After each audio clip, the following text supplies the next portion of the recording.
معلومة ما اعرفش اذا كنت تعرفها ولا لا، وهتستغرب جدا لما تعرفها. تمثال لازوغلي اللي في ميدان لازوغلي، عارفه؟ ده مش لازوغلي.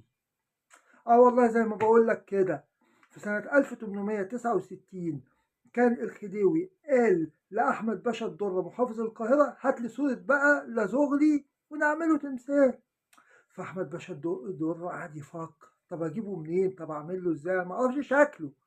فوهو ماشي بقى في خالد الخليلي لقى سقة غلبان كده، فالسقة ده راح متخيله وله هيبة كده، راح قال له تعالى.